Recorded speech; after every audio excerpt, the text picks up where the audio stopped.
నమస్కారం. ASC news కి స్వాగతం. మార్చి 3వ తేదీన మేదరమెట్లలో జరిగే సిద్ధం సభకు సంబంధించి భారీ భద్రతను ఏర్పాటు చేయబోతున్నారని, విజయవాడ వైపు వెళ్లే వాహనాలను అద్దెంకి నుంచి మళ్లించి ట్రాఫిక్ ఇబ్బందులు లేకుండా చూస్తారని బాపట్ల జిల్లా ఎస్పీ వకుల్ జిందాల్ అన్నారు. పిచ్కలగూడిపాడు వద్ద మార్చి 3వ తేదీన నిర్వహించనున్న సిద్ధం సభకు ముఖ్యమంత్రి జగన్మోహన్ రెడ్డి హాజరు కానున్న నేపథ్యంలో సోమవారం జిల్లా ఎస్పీ వకుల్ జిందాల్ సభాస్థలి ప్రాంగణాన్ని, పార్కింగ్ ప్రదేశాలను పరిశీలించి సిబ్బందితో మాట్లాడారు. సుమారు 4 జిల్లాల నుంచి లక్షల్లో ప్రజలు తరలిరానున్న తరుణంలో పార్కింగ్ ఏర్పాట్ల గురించి చర్చించారు. ఎక్కడికక్కడ వాహనాలు పార్కింగ్ చేసే విధంగా పార్కింగ్ స్థలాలను ఏర్పాటు చేయాలని, ట్రాఫిక్ అంతరాయం కలగకుండా ట్రాఫిక్ మళ్లింపుపై ఎస్పీ సిబ్బందికి దిశానిర్దేశం చేశారు.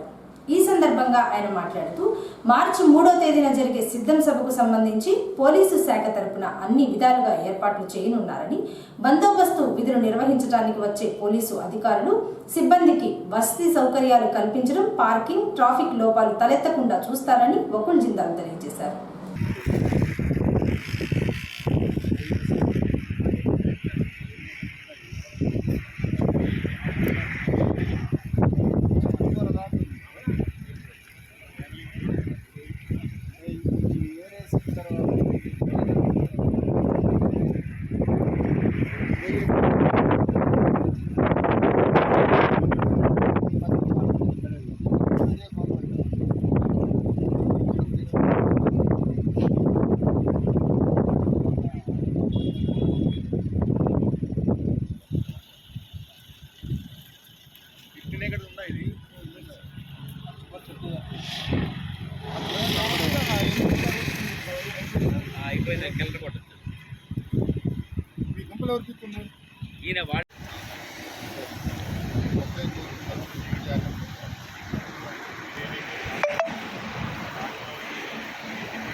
मैं ऑलरेडी వచ్చాను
3వ తేదీన పిచ్చిపిలిగుడిపాడు వద్ద జరిగే సిద్ధం సభను విజయవంతమయ్యే విధంగా అన్ని రకాల ఏర్పాట్లు చేస్తున్నారని, సుమారు 400 ఎకరాలలో సిద్ధం సభ ఏర్పాట్లు చక్కగా జరుగుతున్నాయని వైఎస్ఆర్సీపీ పార్టీ అద్దెంకి నియోజకవర్గం ఇన్ఛార్జ్ పాణెం హనుమిరెడ్డి అన్నారు.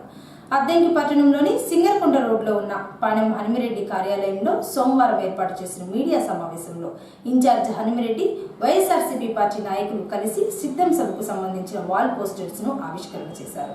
ఈ సందర్భంగా హనుమిరెడ్డి మాట్లాడుతూ, జగన్మోహన్ రెడ్డి ముఖ్యమంత్రి అయ్యాక మొట్టమొదటిసారిగా సిద్ధం ముగింపు సభకు హాజరవుతున్నారని, అద్దెంకి నియోజకవర్గం నుంచి వేలాది మంది ప్రజలు పాల్గొని జయప్రదం చేయాలన్నారు. 400 ఎకరాలలో సుమారు 10 లక్షల మందికి పైగా హాజరయ్యే విధంగా ఏర్పాట్లు ముమ్మరంగా జరుగుతున్నాయని హనుమిరెడ్డి చెప్పారు. సిద్ధం సభకు వచ్చే ప్రజల కోసం అన్ని విధాలుగా ఏర్పాట్లు చేస్తున్నారని, 4 జిల్లాల నుంచి సిద్ధం సభకు వైఎస్ఆర్సీపీ పార్టీ నాయకులు, కార్యకర్తలు తరలి రానున్నారని హనుమిరెడ్డి చెప్పారు. సిద్ధం సభ రేపు జరగబోయే మార్చి 3వ తేదీన మేము చాలా ప్రతిష్టాత్మకంగా చేస్తా ఉన్నాం. సుమారు 400 ఎకరాల్లో ఈ సభను మేము చేస్తా ఉన్నాం. ప్రజలు ఎవరికి కూడా ఇబ్బంది లేకుండా అన్నీ సమకూర్చి అక్కడ ఏర్పాట్లన్నీ పూర్తి చేస్తామని చెప్పి తెలియజేస్తా ఉన్నాం. పనులన్నీ ప్రారంభించాం. పనులన్నీ చాలా తక్కువ టైం ఉన్నా కానీ చకా జరిగిపోతూ ఉన్నాయి. డే అండ్ నైట్ చేస్తాం. ఎట్టి పరిస్థితుల్లో కూడా ఒకరోజు ముందే జగన్మోహన్ రెడ్డి గారికి వాళ్ళ టీంకి సభా ప్రాంగణం మొత్తాన్ని హ్యాండ్ ఓవర్ చేస్తామని చెప్పి మేము తెలియజేస్తాము. ఎంతమంది వస్తారు మీరు ఆశిస్తారు? మేము దగ్గర 16 లక్షల మంది వస్తారని చెప్పి ఎక్స్పెక్ట్ చేస్తాము. అన్ని నియోజకవర్గాల నుంచి కూడా క్యాల్కులేట్ చేసుకుంటే మాకు 16 లక్షల మంది ఎస్టిమేషన్ వేస్తాం. ఒక ఒంటరి వ్యక్తిని అంటే జగన్మోహన్ రెడ్డి గారిని ఎదుర్కోవడానికి ఎంతమంది ఏకమవుతున్నారో మీరు అందరూ చూస్తూ ఉన్నారు.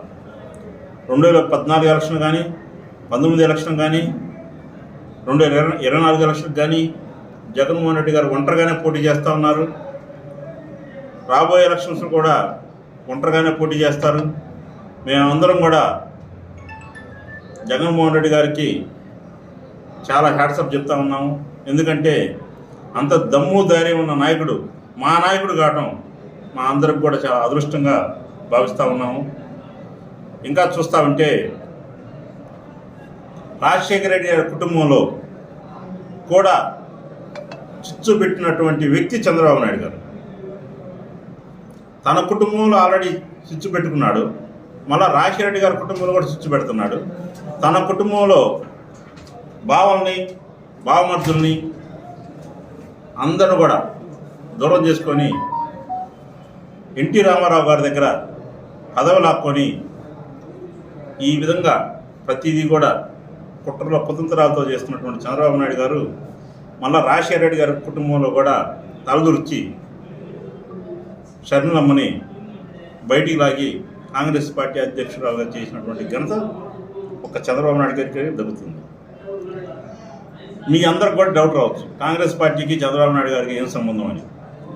గతంలో మనం తెలంగాణలో ఎలక్షన్లు చూసినట్టయితే చంద్రబాబు నాయుడు గారు కాంగ్రెస్ పార్టీతో కలిసి పనిచేసి పొత్తులో భాగంగా పనిచేశారు.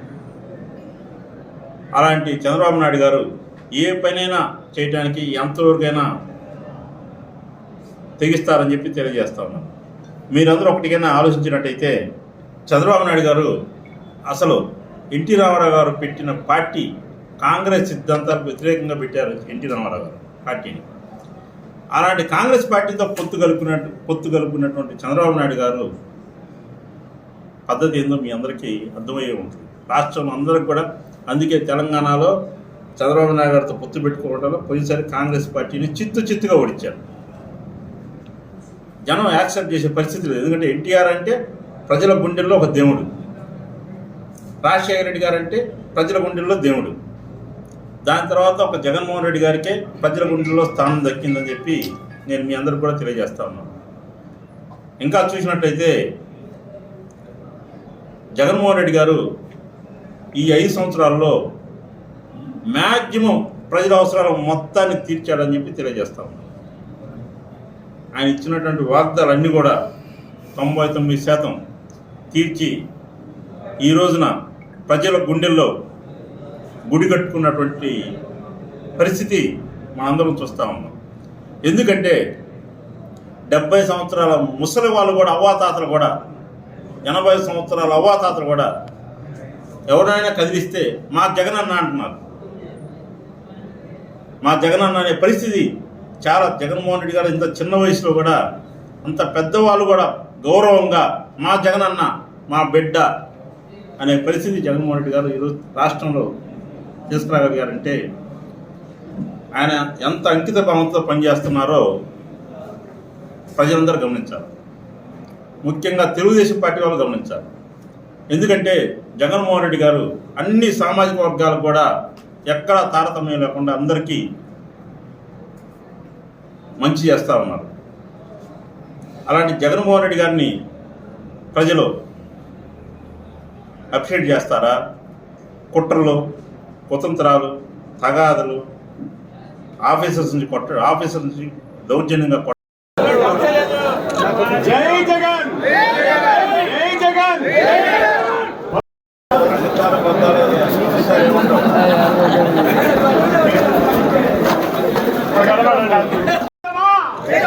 సిద్ధమా? దేనికి సిద్ధం? యుద్ధానికి సిద్ధం.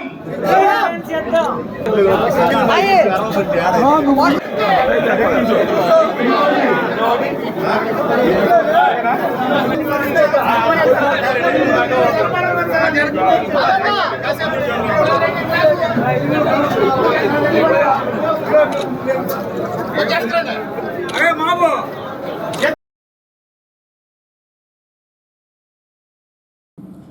మద్యపాన నిషేధం హామీతో అధికారంలోనికి వచ్చిన జగన్ రెడ్డి మద్యం అమ్మకాలతో ప్రభుత్వాన్ని నడిపే దుస్థితికి వచ్చారని, మద్యపాన నిషేధం పేరుతో మహిళల్ని దారుణంగా వంచడమే కాక తన జేబును నింపుకోవడానికి ఏకంగా రాష్ట్రంలో గంజాయి, ఇతర మాదక ద్రవ్యాల అమ్మకానికి గేట్లు తెరిచాడని అద్దెకి శాసనసభ్యులు గొట్టిపాటి రవికుమార్ ప్రకటనలో తీయబడ్డారు. భవిష్యత్తులో ఏ ప్రభుత్వం కూడా మద్యపాన నిషేధం అమలు చేయడానికి వీలు లేకుండా 15 ఏళ్ల పాటు మద్యంపై వచ్చే ఆదాయాన్ని జగన్ అప్పుల కోసం తాకట్టు పెట్టారని రవికుమార్ విమర్శించారు. అధికారంలోనికి వచ్చిన 4 సంవత్సరాల 9 నెలల కాలంలో జగన్ రెడ్డి మద్యం అమ్మకాల్లో ఎందుకు డిజిటల్ కరెన్సీ అమలు చేయలేదని ప్రశ్నించారు. నగదు చెల్లింపు అయితే తేలిగ్గా తాడేపల్లి ఖజానాకు తరలించుకోవచ్చన్న ఆలోచనతోనే జగన్మోహన్ రెడ్డి ఇన్నాళ్లు మద్యం దుకాణాల్లో ఆన్లైన్ చెల్లింపులు అనుమతించలేదని ఆగ్రహం వ్యక్తం చేశారు.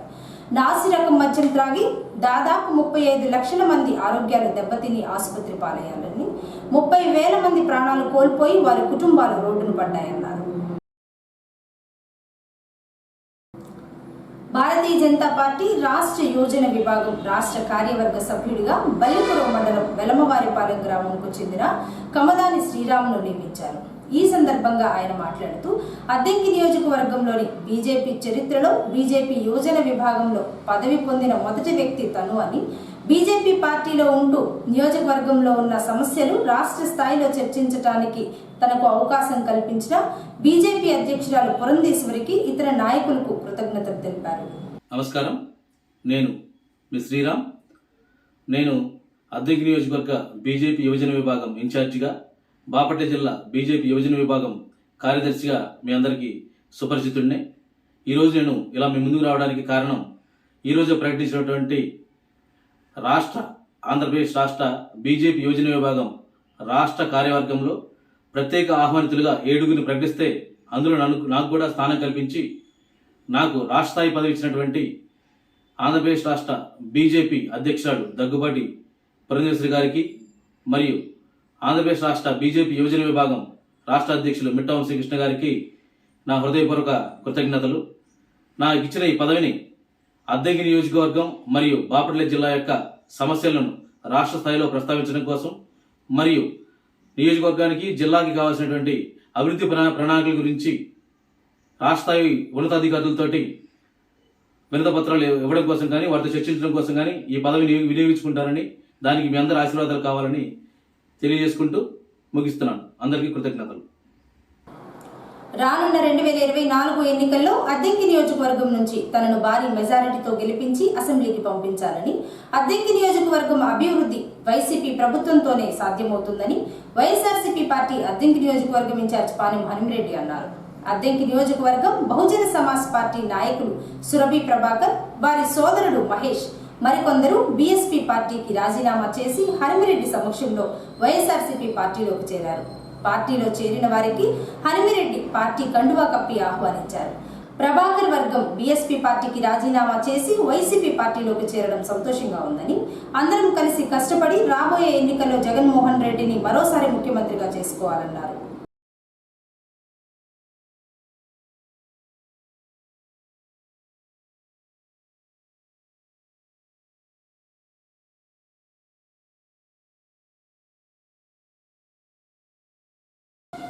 ఏసీ న్యూస్ ఇంతటితో సమాప్తం. నమస్కారం.